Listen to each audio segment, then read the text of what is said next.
hats. Thank you so much for letting us come and see your shop today. Well, thank you so much for being here. I am so excited to have you. So, our first question for you is, what is art?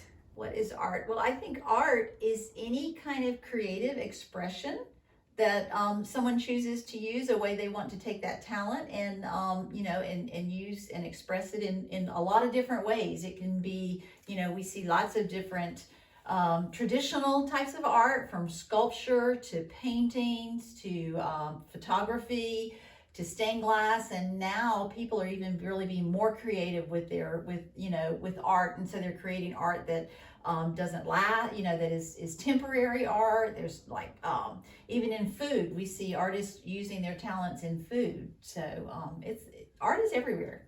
So Mrs. Gratz, let me ask you this: what makes you an artist?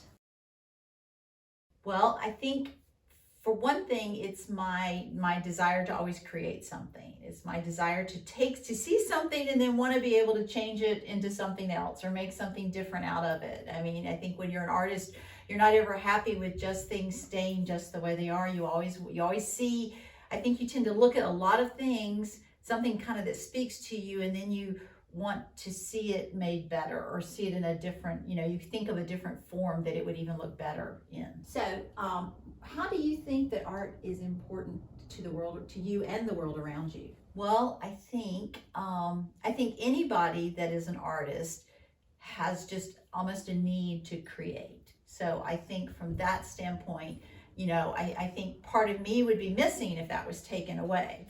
And I think, if that same thing went for all artists, then I think the world would be missing, a lot of what we have now. I mean, just the creative side of everything that we don't maybe even appreciate, the fact that everything is not just, it's not just about numbers. It's not just about words. It's about, connecting that with something beautiful too.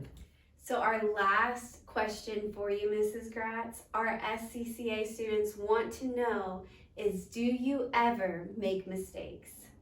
I would love to say that I never ever make mistakes, but that would not be true.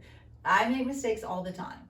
And, and that's the one thing I would love for everybody to be okay about, not to worry about maybe if something didn't turn out the way you wanted it to turn out that particular time, because every time we stretch ourselves, we can't expect it to be perfect, because there's always a learning curve. But with each opportunity, our learning curve gets a little better. So we learn what to expect if we try to do this now. So we don't do that. We do it a little differently, so it works out. So it's always an education. It's always a learning curve, but it sometimes even can make our art better, because there's plenty of artists that have made a mistake and then they ended up with something that was better than what they intended it to be. So just because it didn't turn out the way you wanted it to be doesn't necessarily mean it was a bad thing.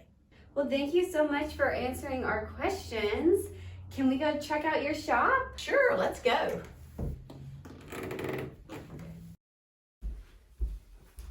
Wow!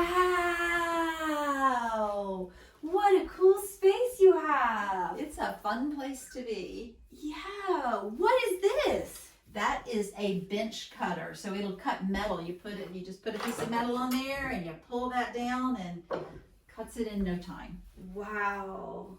And what do you do over here? This is my soldering station. So this is where, if I have metal that I want to put together, the way you can't glue it, so you have to kind of use liquid metal to glue it together. So to do that, you have to have a soldering gun, so a torch. So I light this up and you mix it with a little oxygen, and then it gets your metal really hot, and you put the solder on there, and boom, you got one piece instead of two. So you can actually melt metal? Yes, it's pretty fun. No way. Yeah. Wow. Okay, so what do you do over here? This is a polishing and a grinding piece of equipment. So it has a bunch of different little tops like this. Some of them are rough and some of them are smooth. Yeah. And they grind and polish metal. Could you polish my nose? I could. Might be a little sore, but I can polish it. Okay, maybe we'll have to try that. So this is my jewelry bench. This is where all the magic happens. So we go Wow. from all the other areas, I do bits and pieces, and then I bring it all together here. So I have a saw with a tiny little blade, so it's where I cut out metal. So you can see like right there, I cut out that. And How do you cut it out? how do you cut the inside out? you have to drill a hole, Uh-huh. and then you have to undo the blade and you stick it inside, and then you just cut all the way around. So like this piece, I'm going to put on this solid piece of metal. This is brass and this is copper. I'm going to put them together, and then I'm going to solder them over at my soldering station, and then it'll be a necklace. So pretty. That's really cool. So, but I've got this is called a bench pin, and this is where you use this. You pretty much use this for everything, like to brace against. You use it to drill on. You use it, to saw, to polish. And I've got this is called a flex shaft, and it comes. You have a bunch of different. All of these. I've got a bunch of different little accessories for it. This one sands down. I use it to sand down the little pendant that I'm making to sand down the prongs. And this polishes, so you put this on there and put some polishing compound, and it polishes it all up till it's real shiny. And so there's just a lot of different things you can do with that. And you can set stones, you can do just pretty much any assembly stuff you need to do. It all happens here. That's amazing. Wow, thanks for showing us this. You are welcome. Thanks so much for coming. I love having company.